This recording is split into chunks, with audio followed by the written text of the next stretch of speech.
And we are back here on Patriots 4th and 2. Derek Haven, Steve Balestrieri, as always. Very special guest today, Matt Chatham, joining us. Really excited to have a conversation with him as a former player and now someone who's become a friend of ours. We wanted to go ahead and kind of take his, temperature on what's going on in Patriots Stadium here. There's a lot going on, as we just talked about on our last show. I want to thank everyone for tuning in. Matt, first, how you doing, man?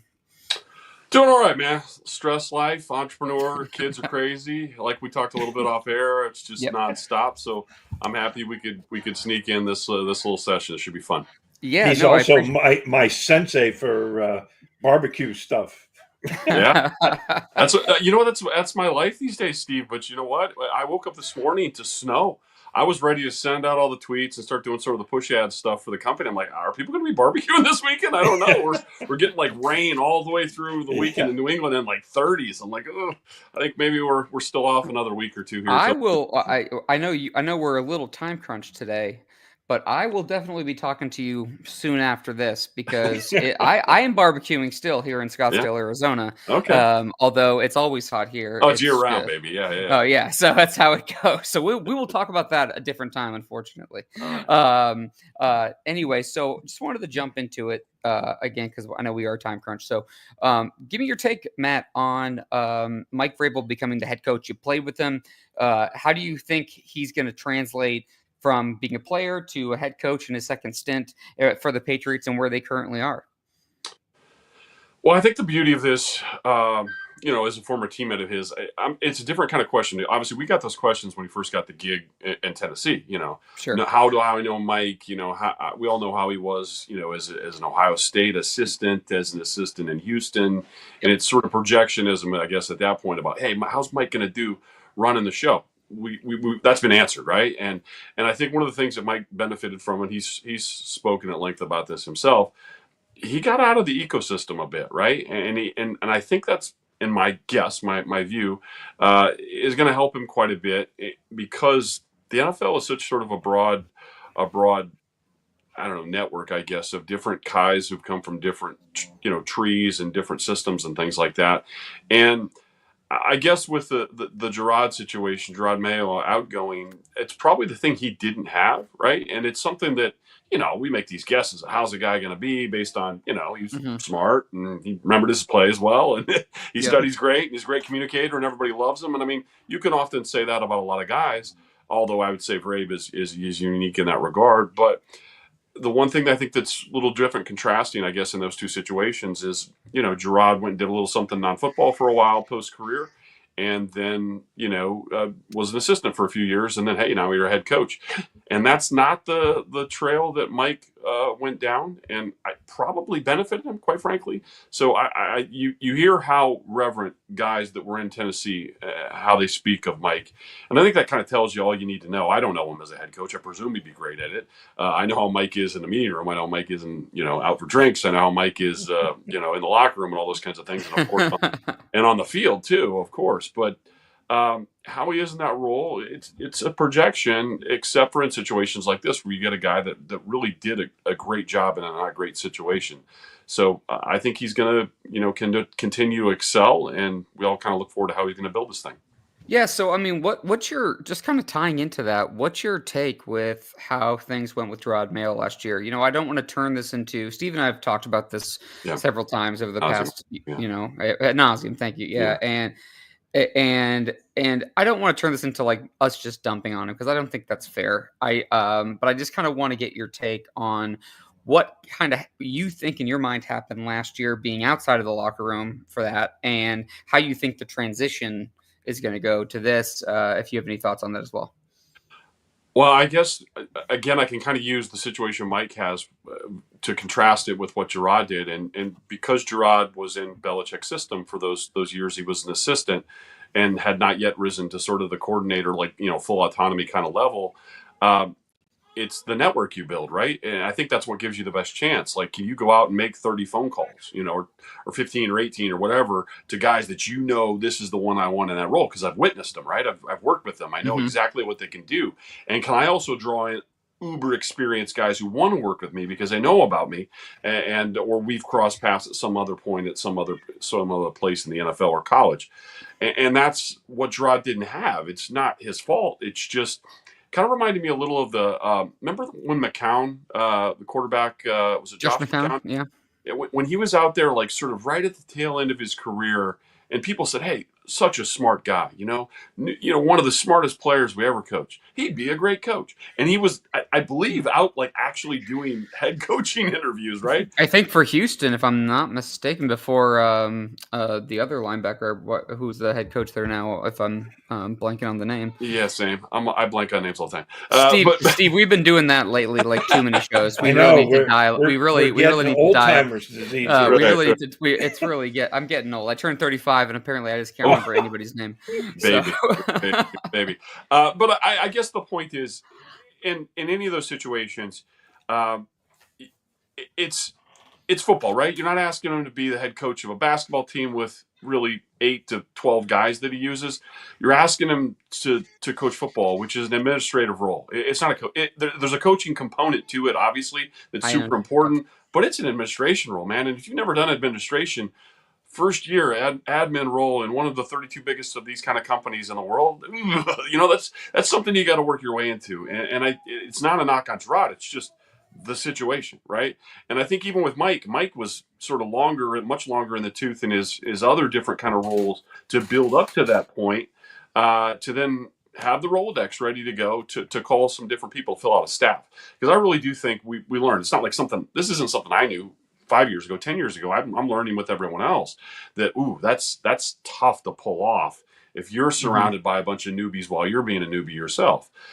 So, Mike has got an incredible personality. He gets buy-in from people, and he's done it. And I think that he's done it part is what Gerard didn't have going for him.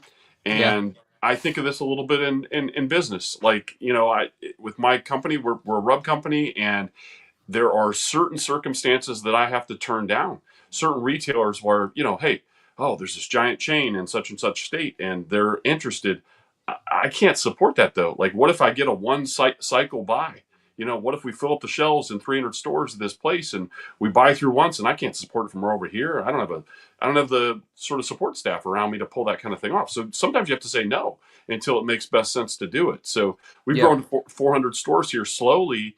And I think that's kind of the relatively decent analogy between, managing something that's pretty complex and knowing when you're really ready to do it. Because the thing that sucks is if you go out and fail right away, it's really hard to get back into those places, right? It's really hard for Gerard to get back in, to be offered that second head coaching role. So I think that's the thing you fear, right? That if you miss your moment, that it makes it hard to get people to take a second chance on you. 100%. I mean, there's a lot of different components to it because you're dealing with you need someone who can be a leader of men, who can have that admin role like you're talking about, to actually be able to coach, to make decisions in terms of future players on the roster, to manage with families, to manage with money contracts, egos, like all those things are different components. And I think the experience there is, a huge. It would be huge, for anyone. And I don't know about, with Gerard. I'm kind of curious if he wants to give it a second chance. It just felt like he was just a little bit over his skis. Like he had he was able to like relate to a lot of the players. A lot of the players liked him. Sure. And he was able to coach and he was able to do this, but maybe it was just like a little bit too much for him to take on. Well, I would also point to the fact that he wasn't. I mentioned lots of people were newbies, not everyone, but it was first time coordinator on the defensive side of the ball, first time coordinator on the offensive side of the ball. And he's a first time new admin, and so the NFL isn't necessarily just communicating with players, having a good week of practice, nailing your interviews and all that kind of stuff. It's a lot of like pivoting during the year, right? Like having to reevaluate what the hell's going on, coming up with a better plan, and often adjusting in game. And if like the head coach isn't used to adjusting in game, and the two guys that are manning the two sort of groups haven't done it either, all three of you are kind of like learning on the job, and it's just not an ideal situation. So I guess, if you wish the best for Gerard and he had a chance to have done this again, it would be surrounding yourself with more experienced people than yourself, quite frankly, and then let just your charisma be the thing that you bring to the table, and your insight and your communication skills and all that. But it's really about building a very experienced room. And I think Mike's done that, and I think unfortunately Gerard didn't have that chance. No, I think that's a great. I think it's an awesome point. I mean, and just even having Josh McDaniels back on the opposite side of the ball. I mean, with him, with his knowledge of the game and Yep. everything he brings to the Exactly. table, be really interesting. So, give me your take on where you think the Patriots are right now as a roster. We'll get to the draft in a second before we let you go, but I think Steve has a question for you on the draft standpoint as well. But where do you think the team is currently as they stand, and where do you kind of see them going this year? Yeah, it's kind of curious the way. I'm curious isn't a fair word, I guess, necessarily. It's just uncertain, I guess, where things stand with the offensive line. Obviously, and this is a talking point that I'm not raising for the first time. Everyone's out there kind of talking about this. But Mm-hmm. when they bring in Moses, I believe I have the name right, is it 13, 14 years, whatever he's on, 12, 13, 14, he's up there, right? He's put in some time, but he's still been playing at a relatively high level. Yeah, Morgan Moses. Yep. Exactly. You kind of presume he's going to give you a year at right tackle, what he's comfortable at doing and what he has done. Could he slide to left and pull some games off, of course? But like the ideal situation there is that it's plug and play, stays healthy, knocks out a year at right. That at least takes it out of the conversation for 2025. Then you're down to let's sort of work our way through. Owenu is now a guard, we presume, right? It's like Mike Owenu is your guard. I'm blanking on the guy's name from I believe it's Minnesota that was a center that now got brought over in free agency. You guys go ahead, Steve. Garrett Bradbury. Bradbury. There you go. Name me. Okay, so the point is experienced, stable center possibility if he's still playing at that level. But then you're in a weird spot because they seem to have invested at least a little bit of time, with Elliott Wolf still here, with Cole Strange as possibly a center. So we're kind of sitting in this place of, are they going to give that a real look?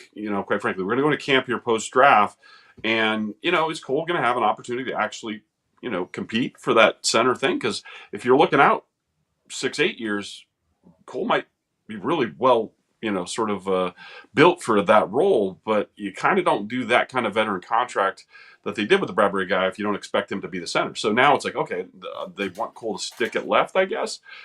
Is that your left guard, or is it any number of these other guards and or tackles who've been slid around throughout the last? Yeah, the left side is definitely up for that. It's going to be interesting in the training camp process what the left side of that line does. And I mean, even so, the reason I go there is because I think it will determine not only what happens in this draft relative to 2025, but it's fresh start. These are Mike's eyes now in his evaluation of who these guys are and what they can do. So you might be needing to draft your next right tackle, which those don't come cheap. You don't often. That's obviously not their first pick. It's obviously not maybe even necessarily their second, but it might be inside the top 100.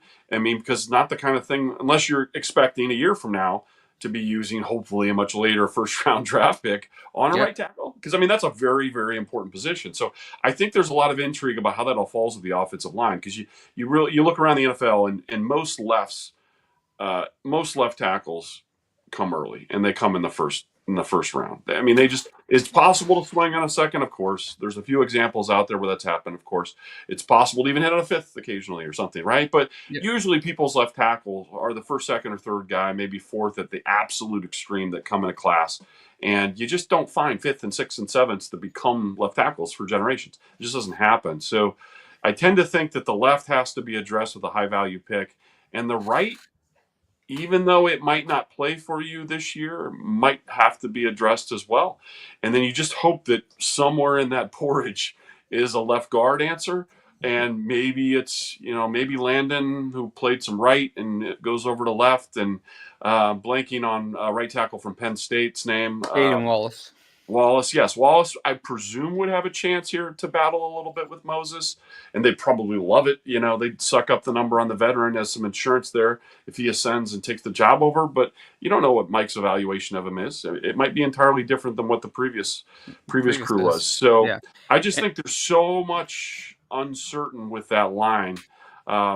especially with David Andrews going out the door. You lose a captain. So, I mean, there's so much that could potentially be addressed in this draft related to that group that we just kind of don't know yet. Yeah, totally.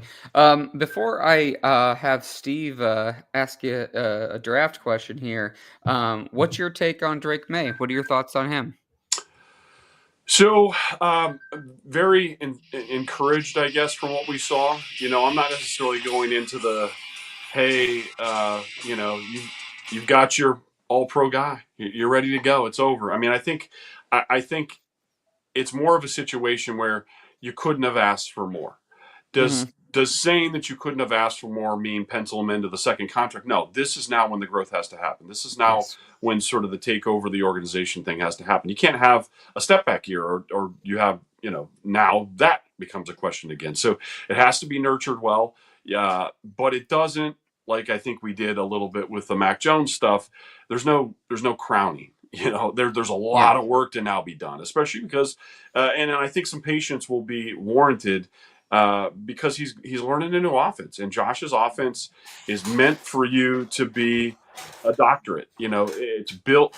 Josh likes to build it up so the quarterback has full sort of breadth of the offense, and he has the autonomy. He runs the thing. He is able to now see what they're doing and put you in the position to do the best sort of complementary move.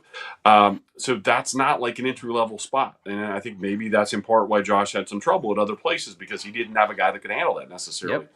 So I don't. I just say this for Patriots fans that want, Drake to hit where he was, ascend, head off to his first full bore, real deal, Pro Bowl, and we're off and rolling. I'm hopeful that could happen. I mean, the talent is there. The guy's doing great, but I love that Vrabes, in his classic Mike Vrabel way, likes to knife a little bit and say, he's got to learn to get down. He'll mention that from time to time. He's got a lot to learn.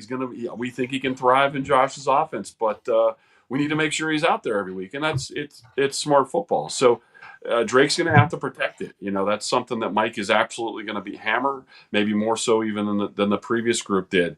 He's got to protect it, and he's got to stay healthy, and he's got to guide the ship.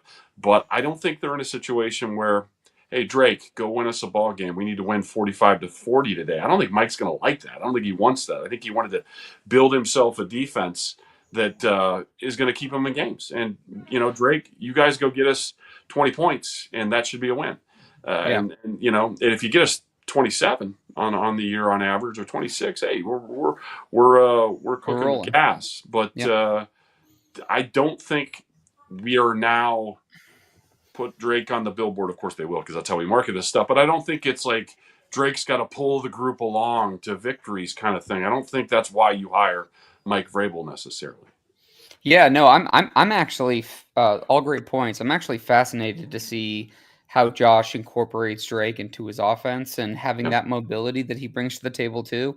I think it'll be fun to watch. I know you kind of have a limited time frame. So, Steve, any questions for Matt about the draft? I know you had something you wanted to ask. Well, yeah, I was going to ask you a question about the draft, Matt, but actually, you said something. Mike wants to build a defense, and I want to ask you about this. It seems like their their philosophy is to be more aggressive by the players that they're bringing in, and a little faster, a little more aggressive.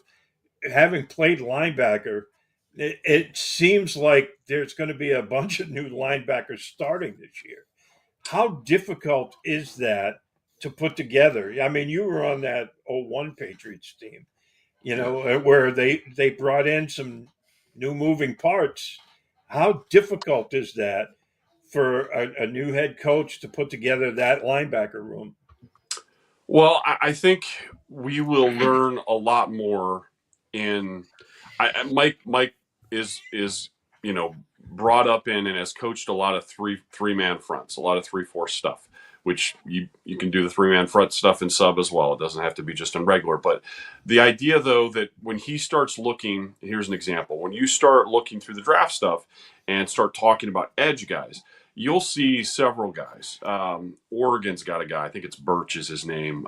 There's A&M's got a guy. There's a few of them in there that will be listed as edge that might be 280 or 290 pound defensive ends. Right? There's a big difference between the 6'3" to 6'5" and 240 to 60 type who's an edge, and also like a Dietrich Wise who was more like a 275, 280 type. So, Yep. and I think there are a handful of guys that fall into that edge umbrella. The young guy from BC, there's another one from UCLA. Those are more in the mold of the lighter edge guys that are more, maybe Jamie Collins' body as opposed to Dietrich, right? So I think part of it with Mike is, where he wants to invest the capital, the draft capital. Uh, do you want to just go big across? I guess is what I'm getting at, right? Do you want to just go huge and just bludgeon people, or are you trying to go small ball? And a lot of times you now see that there can be a contrast, right? So the linebackers, the off the ball inside guys are tinier, right? These are guys that all ostensibly be safeties from when we played. Yep. But that doesn't mean the whole defense is small, right? I mean, I know that they just moved on from Godchow, who would be sort of a more traditional nosy inside type, Right. but you can go with that 6'4" to 6'6" and 290 body type all across the 3-man downs. Now you're awful big, even though it's not a traditional Ted Washington or Vince type body. They're big, right? So that isn't a new football small kind of talk. And your edges, presumably Anthony Jennings keeps a role there. He's been really, really solid. Landry, we know, has now come in, and I used to call games of his when he was at BC. I still have a real high opinion of him, and obviously Mike does as well and brought him in. But I won't be surprised if the either second or third pick that they use, if it's a high 30s pick, or if they're moving up to maybe get another one of those and a move back that happens with the first pick, that they're addressing potentially edge or even defensive tackle.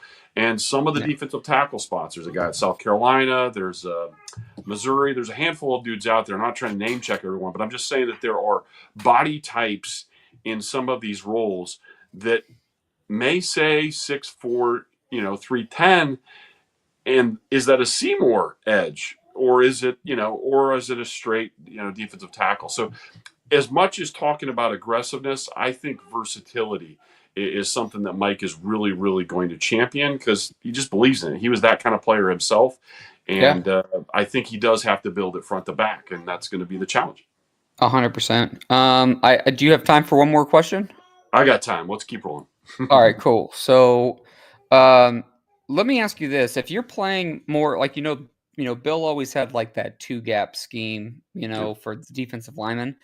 Yeah. If you, it seems like Tyrell Williams and Mike Vrabel have more of like a, kind of more of like a, an upfield penetrating attacking style. What kind of pressure does that put on linebackers if defensive linemen are penetrating up this way? Like, well, how does that change things from, if you know what I'm saying, from that level, just from your perspective? Retrace. So basically, if your defensive lineman inside you, defensive end inside you, is allowed to get upfield past the quarterback, not that they don't want them there, but if you're more aggressive, you're taking that chance. You have to be able to play off one another, essentially. So if you're going to stand and press and hold the line and reset the line of scrimmage potentially a yard and a half or two behind the line, then you don't want your outside linebacker is never going to have to fold. He's never going to have to sort of play off the guy. Here, he's setting an edge. You're setting the secondary, you're really setting the edge, but there's a secondary edge inside of you by virtue of that big defense lineman. If you're doing what in our day was more of the Steelers thing, the Steelers were, yes, they'd stand in the same 3-4, but they weren't doing the same thing. Like the outside linebackers, the Vrabel and Willie and myself would almost be head up to the tight end if there was one, and would often play, inside eye of the tight end. And you're almost taking the inside because you're letting your safeties be aggressive on the outside, and the defensive ends might be quicker up the field. So you can sort of almost like reset a new edge in the backfield kind of thing. It's hard to talk through it as much as show it. But the point of it is, and it's a big if, I'm not putting this on Mike and presuming he's going to do it. I'm just saying that if you want to be in that alignment, have a more aggressive version of it, you just need to have really great communication and a plan on the edge how that's going to work out, because the edge can come from a lot of different places. Traditionally, it's just if you want to do everyone walks through that back and stands and hold the gap, that's obviously one way. There's other ways where exchange of lanes, right, with safeties coming down and filling, or outside linebackers that are fast fill, or inside linebackers that are fast fill. And what that would mean is, hey, we let our edge guys be a little more aggressive under, because we're quick as shit off the ball with your inside guys, because they're going to get downhill and nothing will ever get outside of them as much as the outside guy. Right. And you have to make those decisions based on who you got, right? Yeah. Like if you've got a defensive end that is I'm not saying like the true defensive end that's, like where a Seymour would be, but maybe a lighter guy like that. Like if in our day Willie was playing in today's style, maybe he's got his hand down, right? Maybe he's not the outside linebacker, and he's the guy that's going to He's get not in quick. that elephant role they had him in. Yeah, You know? exactly. But Willie could easily play in today's game, and he might be the hand down guy because he's a little lighter and quicker, and maybe just he's versatile, right? They like that. So I think you choose what you do based on who you got. You don't just predetermine, hey, this is how we're going to be. Like if you don't have the people that can do that, you can't call it. So I guess again, he's got some nice pieces now. How healthy Barmore is will probably dictate a lot of that because he is definitely a penetrating type. He's not a stand at the line dance guy. So, yeah, I don't know. I guess we'll see. And again, all those things get determined later. I think it was great news seeing Christian Barmore as part of on the Patriots social media page of him participating at the workouts. Just him being there just seems like it's trending in a better way. Obviously, things are to be determined, but the front they have now is very different than something I think Bill would put forward. But I'm still fascinated to see the different the different planes of attack I could see Vrabel kind of going with. Steve, any other questions for Matt? No, I know he's pressed for time, so we'll take what we can get right now. Hopefully, Matt, maybe after the draft, we could get you back. We should do that. I've certainly got thoughts on what they might do. Yeah. And we didn't really get into that. I just think that if you have time, we can get into it right now. If you don't have time, that's okay. I'll give you like the 60-second answer on that because you can check me on the other side, right? Perfect. So this is a fascinating draft for us as Patriots fans because we're sitting in a spot we're usually not in, right? So a year ago, we kind of knew they got to get their quarterback, and we didn't know which of the few they might be targeting. Were they going to be so aggressive up to go to one? Probably not. But it was a Jaden Daniels May kind of conversation, and are they okay with both? Are they going to move? They're going to drop back and take the guy that Minnesota eventually took. That was the conversation. This year, because they sit at 4, there's so many different things that can happen. Like, is Cleveland going to go quarterback or not? Do people really value? Do people really value this two-way player thing with Hunter that they've talked up? Like, I don't know. Like, because well, think about this. A year ago, we're talking about Marvin Harrison's kid as just a once-in-a-generation kind of styled guy. But people were pretty leery of taking that good of a wide receiver that early because wide receivers don't go second. Wide receivers don't go second. They just don't. Corners occasionally do, but we don't see a lot of corners go that quick in a draft. So if the notion is that you say, Hunter, just because of his you have to pick a side, I think. Which side is he best at, which is he going to most likely do more. It's cool if you go both ways and all that, but if you're saying he's a wide receiver for you, why are you taking a wide receiver at 2? It's just that's to me. Let other organizations make that mistake, but if they do, just watch how the waterfall happens with the draft. Now, is Carter out of maybe those first couple picks where he could have potentially have been? Is Shador going to come into the top 4? But it really changes the calculus, I think, for where the Patriots sit at 4. The Patriots can't possibly know what they're about to do because they don't know what the 3 people in front of them are going to do. Right. So I think I will not be surprised. It's Elliott. It's not Bill doing this and with Mike's heavy-handed input. But we might see some Trader Bill type stuff. I could very conceivably see 2 moves. You probably don't want to go too much lower than where the Saints sit or even. But there's a lot of chatter about that. If you move back to the Saints, can you move up from 38 back into the first round? So can you still take Will Campbell and then your defensive end or whoever it is? It's possible. I just think that if they move twice or if they move once, it's because somebody is behind them that wants something that's in front of them that the Patriots can fake that they plausibly still want. And like Mason, they can just simply sit there and say, hey, we could take them. And plausibly they could. I mean, they could go defensive tackle. They absolutely could. With just a belief that, hey, we're going to give me my next Seymour, or whatever, if that's the thought. So because I think the Patriots have the ability to say, hey, yeah, we feel just as good about Banks as we do about Campbell or, privately. So we actually don't care which it ends up being if they feel that way. I'm not saying they do. But if in the event that that's the case, and they've moved back once and still two are alive, and a couple behind you aren't taking tackles, you can move a second time, right? And then all of a sudden you see them loaded up with like a 38, 40, and 42 or something, or there's Yeah. a real pocket of picks right around the second It's round for like a in team. 2009, I think, when they had like the 4 A second round bunch of picks or like a second and third round pick. They took like yeah, that was like the Ron Brace, Darius Butler. I yeah. can't remember Sebastian Vollmer was in that class, Oh, I okay, think. okay. Yeah. Yeah, but I mean, for a team that's looking to reload, if you get the tackle you wanted, it Yeah. doesn't matter if you get him at 4, 9, 12, wherever it happens to be. I think you can sit and play and watch the board and stay on the phone. I've never obviously done this before myself, but it just appears like they've got flexibility, right? And as long as you don't think there's some massive gap between the tackle that you want, if 1 and 2 is like a chasm, never mind. You got to be wherever you need to be to get 1. And I think that's the same for if there's a wide receiver you like. I don't think in the first pick, but if that's what you're doing with the second one, you got to feel like, the 2 that remain are close to one another. If you don't, you can't play around with it. So I think that'll happen, potentially at defensive tackle, potentially at edge, potentially at wide receiver, and clearly at left tackle. They got to get their guy. But I think because they didn't get the first overall pick with the goofiness in week 17, we're kind of in a situation where they have the right and ability to be a little bit flexible. So if we I see mean, Trader Bill, even though it's now Trader Mike, don't be I surprised. mean, there's not a whole lot of what they call blue chip prospects in this class, from what the experts say. But one of the small silver linings of having so many holes is that they can go in so many different directions, and as long as they get a player at a position that can contribute and play for an extended period of time, then Yeah. they win. I mean, I'll say, so on that point, Derek, as I sort of leave here, I am a Will Campbell fan for that reason, and I'll just me say too, me you too. use the word blue chip. So in the world of players, and I was not one of those, right? I'm a far fewer stars high school guy coming out. My height and 190 pounds. I played free safety my freshman year of college, so like I'm much more perspective, right? But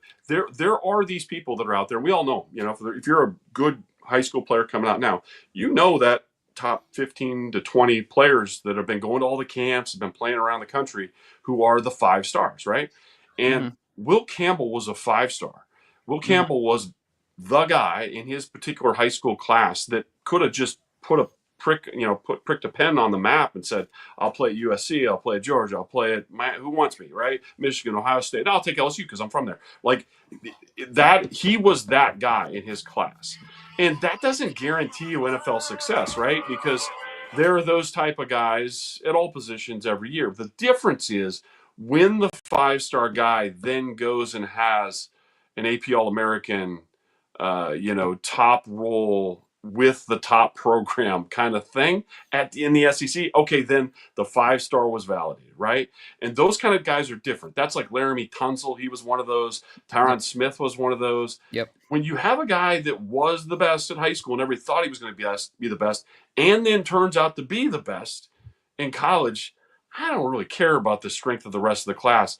You've seen a lot of insurance about what you can predict he'll turn out to be. That's why I think the arm length conversation is so silly, because he's gotten to perform, and there's always been super high expectations for him, and he's always kind of been at the front of everything. So I think he's incredibly non-risky, if there's such a thing. I feel very strongly about him as well. I'm a big fan. I mean, I know some people say that he can't even touch his nose because his arms are too small or too short, but I guess that's just is what it is. But I'm with you on that. I think he's a good player, and I think he's a Mike. I think it seems like from not knowing Mike personally, it seems like that would be a kind of guy that he would want to play for. So There's another 5-star who's out there who actually had a 5-star college career as well. And keep an eye out for this. I know nothing. This is not inside from Mike, but is it Travion? Am I saying his name? Travion Henderson? Is that the dude from I Ohio? was just talking about this, the running back from Ohio State. I just Yeah. talked about this on I swear to God, the last show we just had.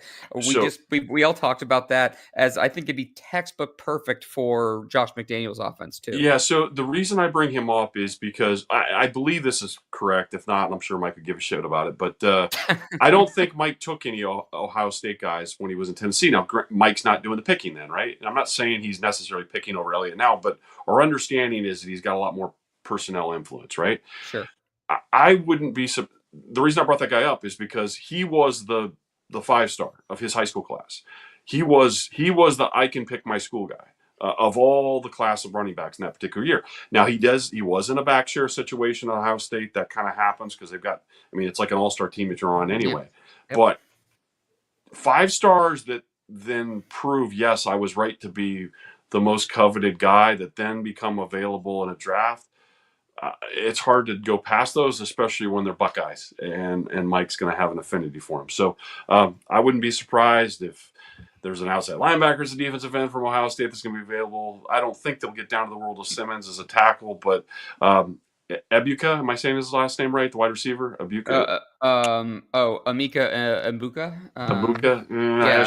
I shouldn't have attempted it without it written in front of me, but no, it's okay. I get lost with all the names. We're at the time of the draft season where I've been like reading so much about these guys and watching some things of these guys where I literally just can't even produce all their names the exact same. Well, the point of even mentioning any of those is it's an unusual draft. There's always going to be Ohio State guys, but I think there are a handful of them that should presumably all hit within the top 50 picks, and that's where the Patriots will be doing a lot of work.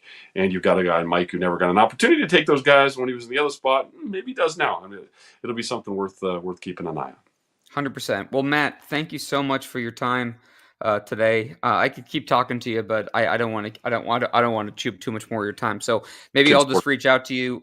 I'll just reach out to you sometime after the draft, and we can touch base maybe around training camp or something like that, and go from there. So again, I want to thank everyone for listening to this episode of Patriots 4th and 2. For Steve Balestrieri, I'm Derek Havens. Thank you to special guest Matt Chatham for joining us, and we will see you guys in just a few days. Thanks.